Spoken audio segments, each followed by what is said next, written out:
हाय friends, मैं हूं Ajay and you are watching Quantify Algo. तो दोस्तों, ये XTS API सीरीज का एक और वीडियो है। हमने इससे पहले इंटरेक्टिव ऑर्डर से रिलेटेड जितना भी इम्पोर्टेंट चीज था वो हमने कवर किया है।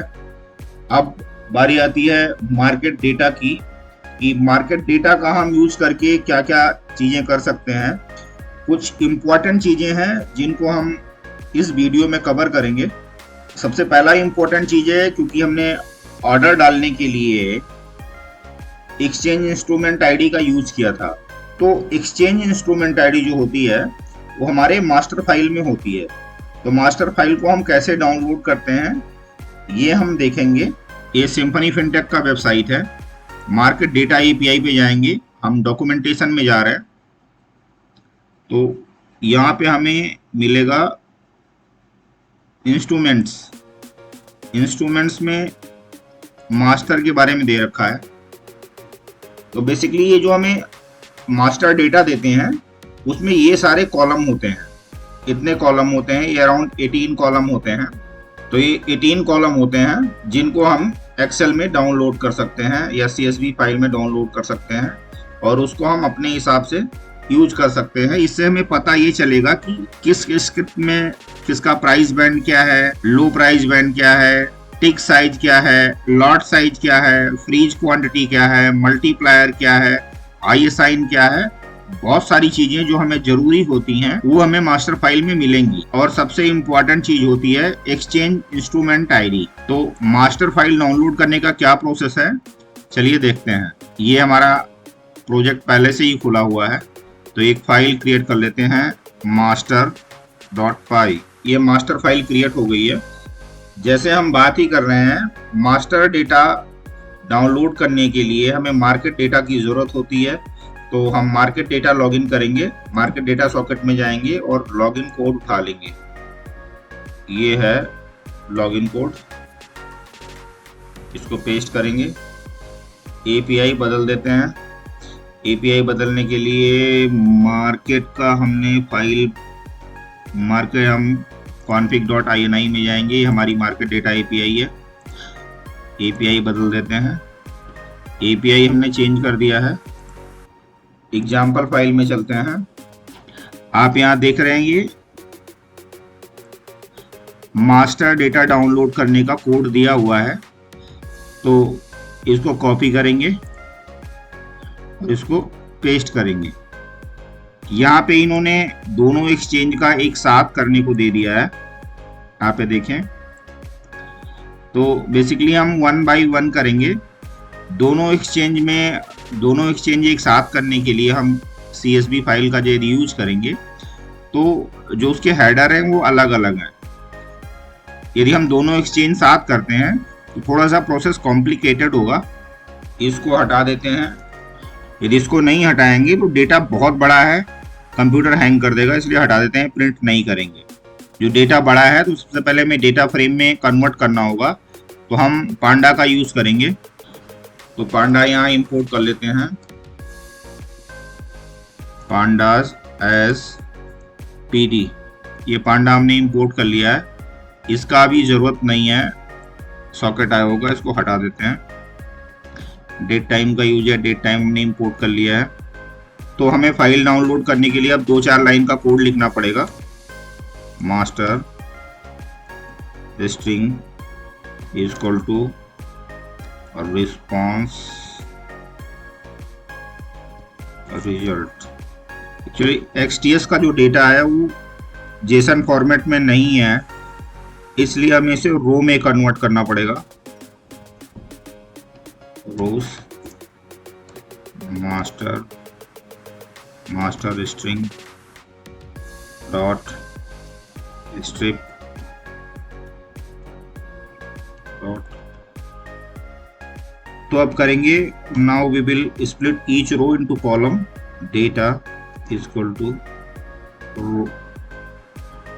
रोज डॉट स्प्लिट। ये हमने ये गलत दिख गया है, रोज नहीं रो होगा, क्योंकि हम पाइप साइन का यूज करेंगे। ये पाइप साइन जो होता है वो बैक स्लैश के साथ ही होता है।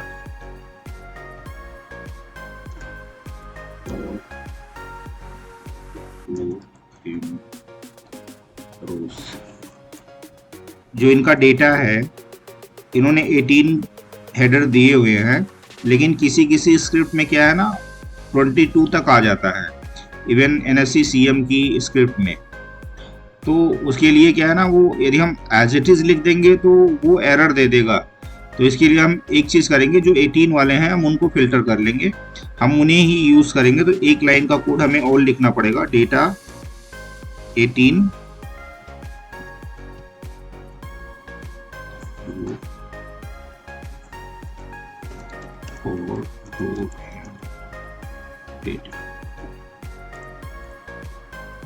ये वाला लाइन क्या करेगा, जो 18 कॉलम का होगा वो डेटा हमारे एक्सेल फाइल में आ जाएगा, जिनकी हमें जरूरत है।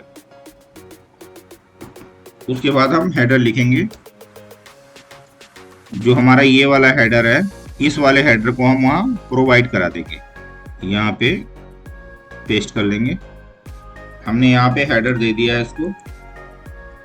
अब हमें डेटा फ्रेम क्रिएट करना होगा, df = pd dot data frame.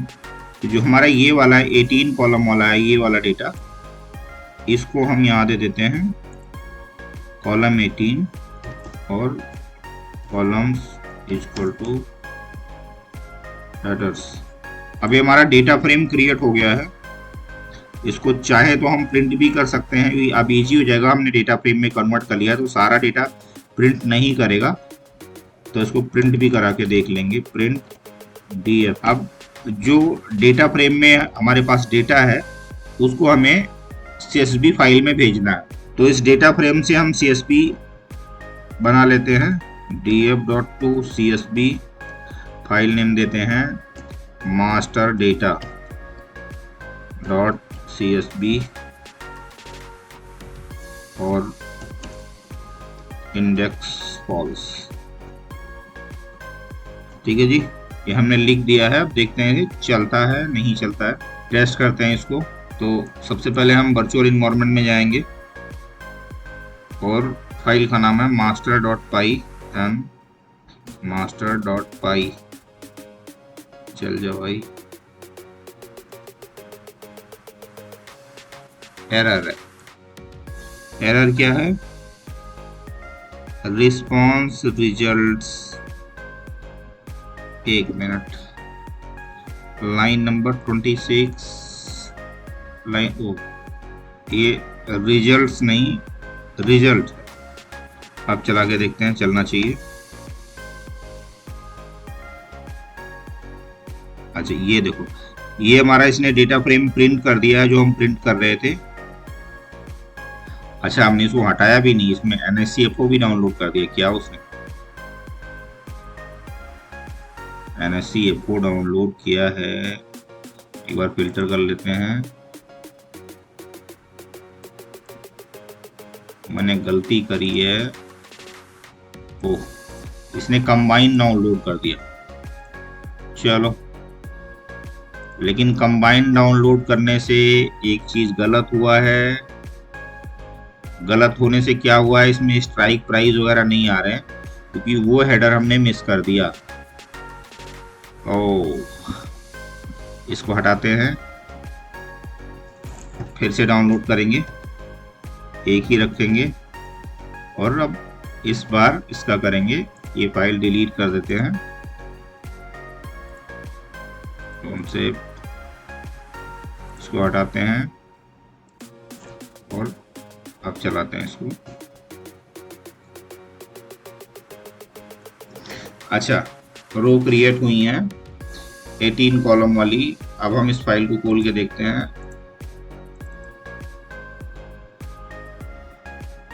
अब तो नहीं आना चाहिए ना, नहीं आया है। अब एक बार फिर से फिल्टर करके देख लेते हैं, सिर्फ NSC CM का है। अब मैं आपको डाउनलोड करके दिखा देता हूँ BSc CM का, इसी से इस एक्सचेंज को हम BSc कर देते हैं, BSc CM, और सब कुछ सारा कोड यही रहेगा। आप चाहें तो फाइल नेम चेंज कर सकते हैं, मास्टर, इसको कर देते हैं BSc मास्टर CSV। सेव करते हैं और यही वाला फाइल रन कर देते हैं। तो अब ये BSc मास्टर का फाइल जनरेट कर दिया इसने, इसको भी ओपन कर लेते हैं।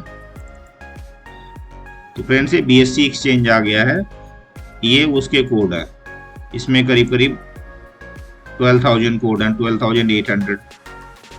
इसको क्लोज करते हैं। अब हम NSE BSc हो गया, आप अलग अलग एक्सचेंज का कोड डाउनलोड कर सकते हैं अपने हिसाब से, जो भी आपको हेडर रखना है वो रख सकते हैं। एक मैं NSE FO का भी करके दिखा देता हूँ, जो पहले ही हो गया था। यहाँ पे हम NSE FO लिख देंगे, NSE FO, बस हमें हेडर नेम चेंज करना होगा। तो हम इसमें यूज करेंगे display name option type, option type तक यूज करते हैं।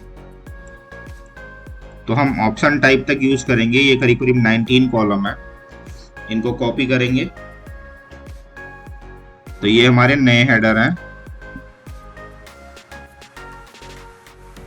बाकी ये 19 है, तो इसको हम यहाँ चेंज करने का जरूरत नहीं है, यहीं पे हम 19 कर देते हैं। आप चाहें तो यहाँ भी कर सकते हैं, यहाँ करोगे तो फिर यहाँ भी करना पड़ेगा। हमने 19 कर दिया है, एक्सचेंज NSE FO हो गया है, सब कुछ ओके है। यहाँ पे BSc की जगह पे फाइल नेम चेंज कर लेते हैं, NSE FO कर देते हैं और डाउनलोड करते हैं। तो ये 73,853 रो इसने डाउनलोड कर दिया है, NSE FO वाला भी डेटा। NSE FO ये है, ये हो गया है। अब इसमें आ रहा है स्ट्राइक प्राइस भी आ रहा है, ऑप्शन टाइप भी आ रहा है, आप इनको यूज कर सकते हैं।